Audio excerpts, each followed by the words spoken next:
सभी साथियों को जय हिंद। आप सभी का मेरे यूट्यूब चैनल में स्वागत है।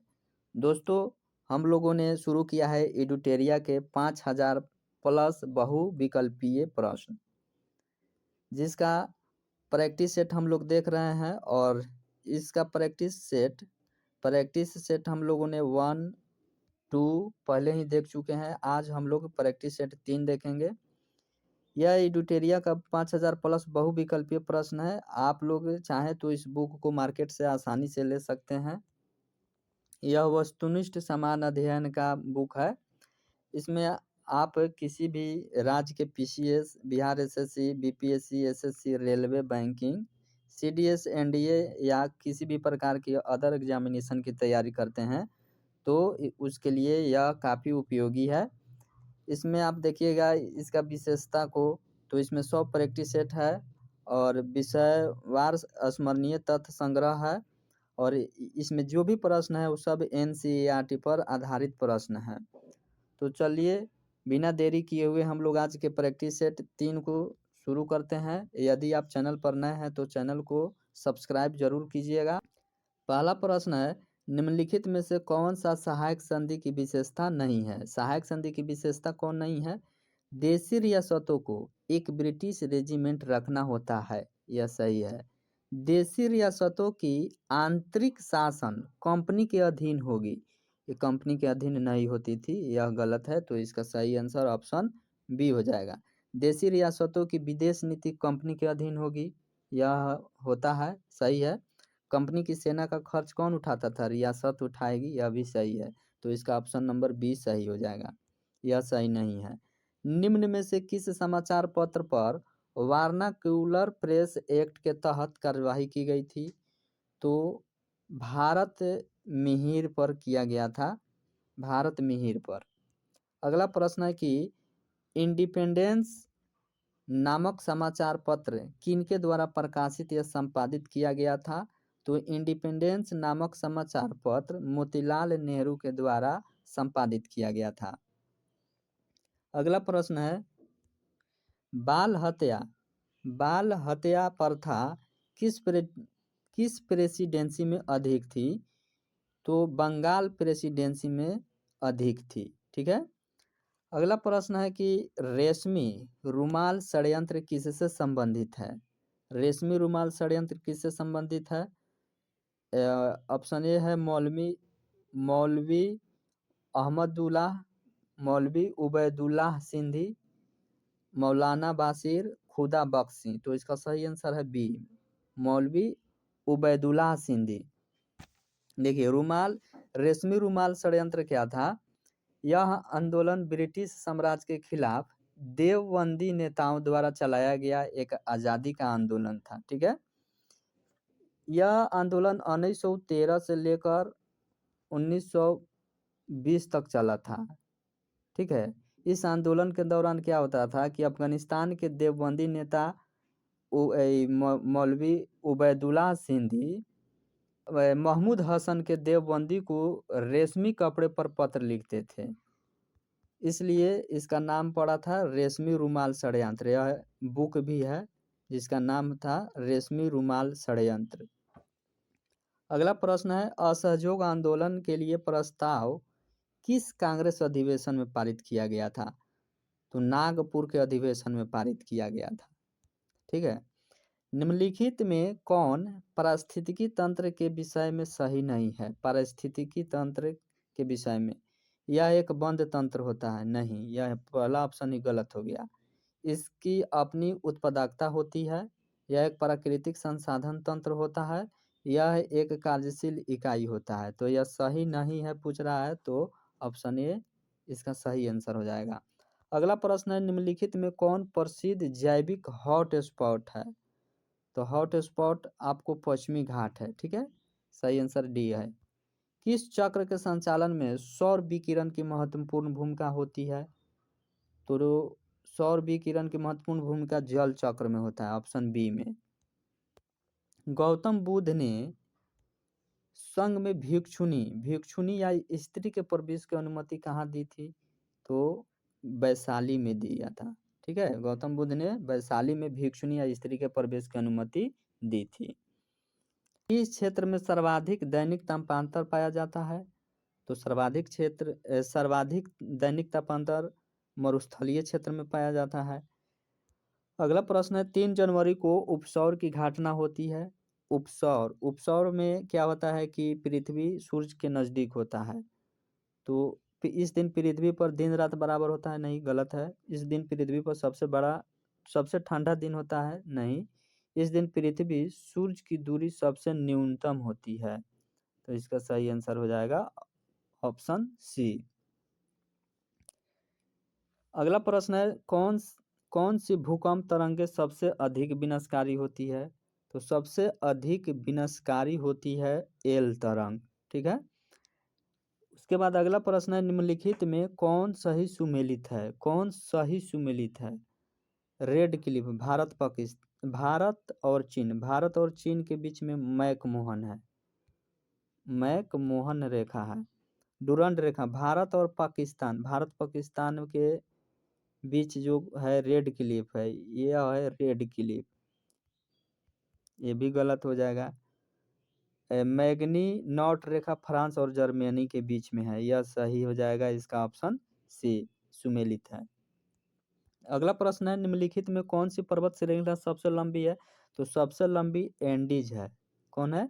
सबसे लंबी एंडीज है और सबसे ऊंचा हिमालय है। तो इसका सही आंसर डी है। अगला प्रश्न है, किस अधिनियम द्वारा केंद्रीय बजट को राज्यों के बजट से अलग कर दिया गया? तो भारत शासन अधिनियम 1919 के द्वारा केंद्रीय बजट को राज्यों के बजट से अलग कर दिया गया। अगला प्रश्न है, निम्नलिखित में से किस योजना के आधार पर संविधान सभा का गठन हुआ था? तो संविधान सभा का गठन हुआ था कैबिनेट मिशन योजना के तहत। अगला प्रश्न है, अंतरिम सरकार के गठन की घोषणा कब की गई थी? अंतरिम सरकार के गठन की घोषणा 24 अगस्त 1946 को किया गया था। 24 अगस्त 1946 को। अगला प्रश्न है, निम्नलिखित में से कौन सा कथन सही है? जब राज्य में राष्ट्रपति शासन लागू हो तो संसद को संबंधित राज्य के लिए राज्य सूची पर कानून बनाने की शक्ति प्राप्त हो जाती है। तो यह सही है। राष्ट्रपति शासन के उपरांत भी संसद द्वारा बनाया गया कानून प्रभावी रहता है, ये भी सही है। तो इसका सही हो जाएगा दोनों, ऑप्शन सी। उसके बाद अगला क्वेश्चन है,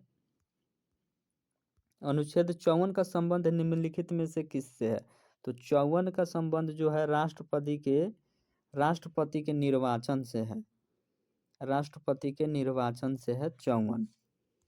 अगला प्रश्न है कि निम्न कथनों में कौन गलत है? इसमें गलत चुनना है।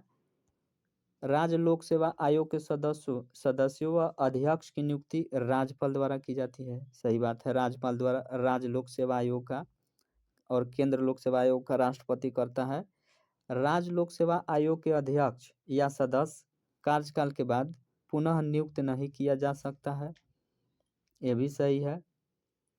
राज्य लोक सेवा आयोग के अध्यक्ष व सदस्यों के वेतन भाता राज्य संचित निधि से दिया जाता है। सही है, इतना सही है। जबकि पेंशन भारत के संचित निधि से दिया जाता है, ये बात इतना गलत हो गया। ये भी राज्य पर ही निर्भर करती है, इसलिए इसका ऑप्शन सी सही आंसर हो जाएगा, क्योंकि ऑप्शन सी गलत कथन है। डी, राज्य लोक सेवा आयोग के सदस्यों व अध्यक्षों को उसके पद से हटाने की शक्ति राज्यपाल के पास नहीं होता है, राष्ट्रपति के पास होता है। अगला प्रश्न है, वित्त आयोग के संबंध में निम्न कथनों पर विचार कीजिए। वित्त आयोग में एक अध्यक्ष पद व 2 सदस्य होते हैं। नहीं, 2 सदस्य नहीं, 4 सदस्य होते हैं। कितने होते हैं? 4 सदस्य। इनका कार्यकाल राष्ट्रपति के आदेश के तहत तय होता है, सही है। इसकी पुनर्नियुक्ति नहीं हो सकती है, नहीं हो सकती है। ठीक है, ये भी गलत है। तो उपयुक्त में गलत कौन हो गया? तो 1 और 3 गलत हो गया, ऑप्शन बी। इसका सही आंसर हो जाएगा ऑप्शन बी।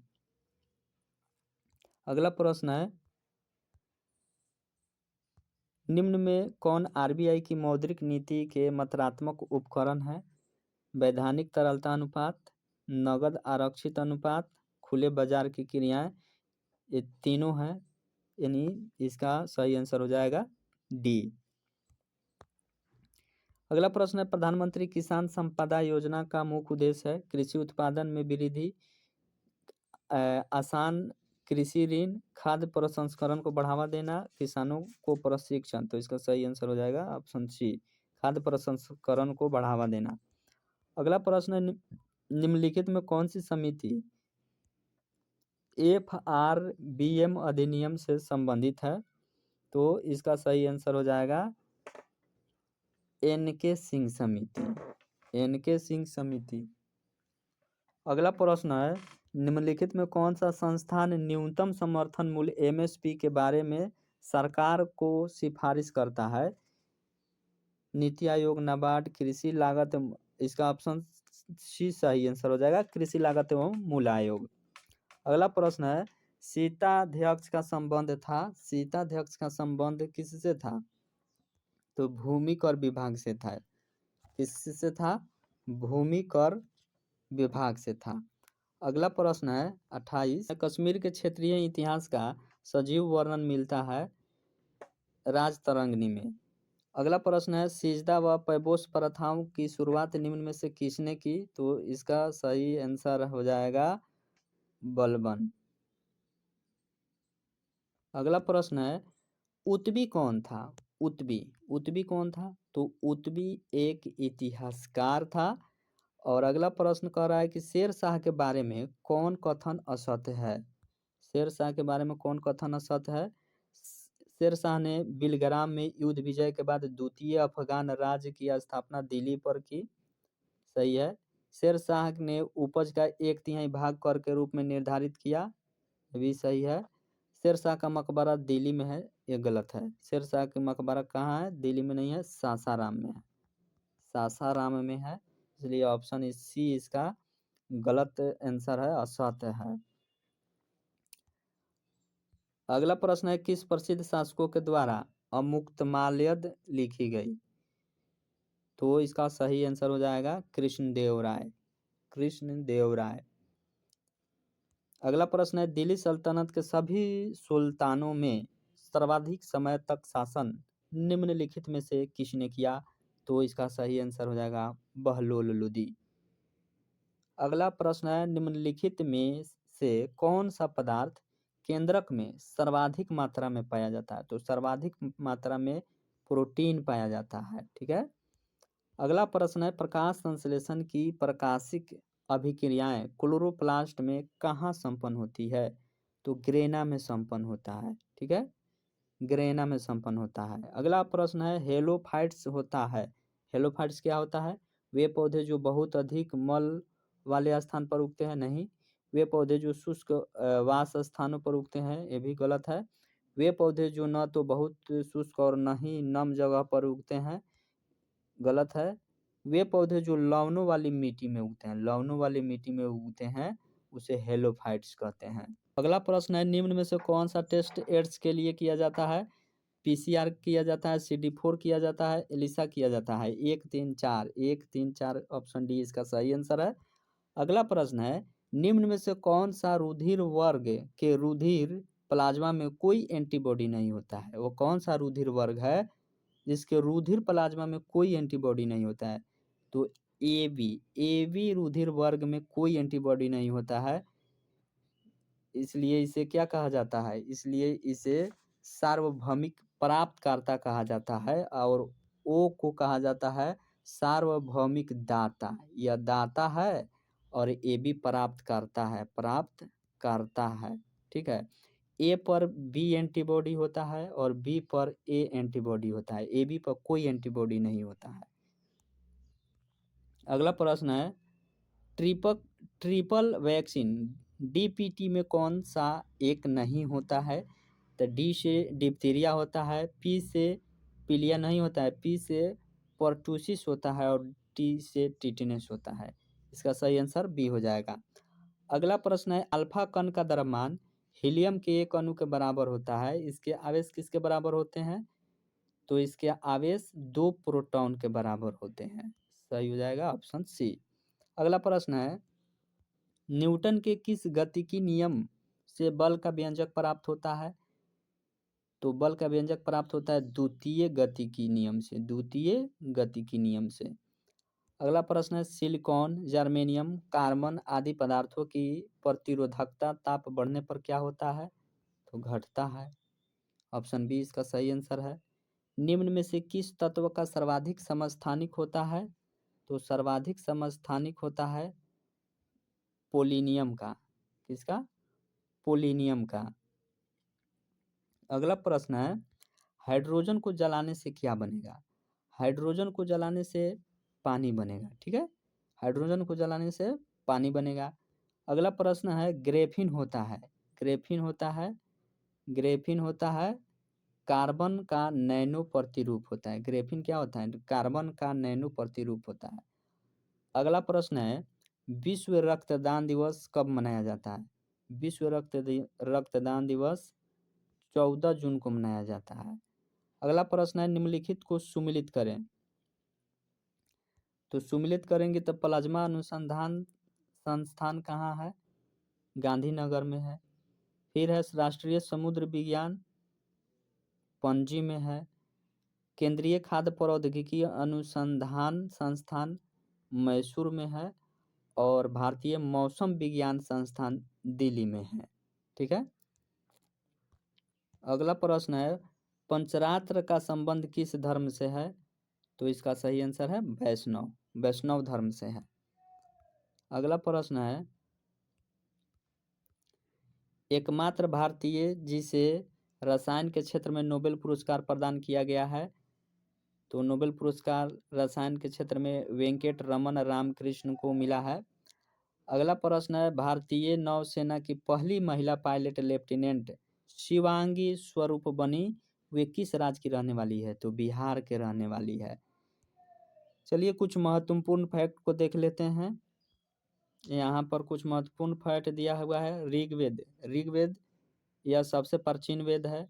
इस वेद के ऋचाओं को पढ़ने वाले को क्या कहा जाता है? होत्री कहा जाता है। इस वेद के तीसरे मंडल में गायत्री मंत्र का उल्लेख है। गायत्री मंत्र का उल्लेख कहाँ है? तीसरे मंडल में है। इस वेद के 9वें मंडल में सोम देवता का उल्लेख है। 9वें मंडल में किसका उल्लेख है? सोम देवता का उल्लेख है। और इस वेद के 10वें मंडल में आप देखिएगा 4 वर्ण का उल्लेख है। ऋग्वेद के 10वें मंडल में ब्राह्मण, क्षत्रिय, वैश्य और शूद्र। और इस वेद में इंद्र के लिए 250 एवं अग्नि के लिए 200 ऋचाओं की रचना की गई है। उसके बाद में है गोत्र, गोत्र शब्द का सर्वप्रथम उल्लेख इसी वेद में किया गया है। इस वेद में गाय के लिए अघन्य शब्द का प्रयोग किया गया है। उसके बाद आइए अब यजुर्वेद को देख लीजिए।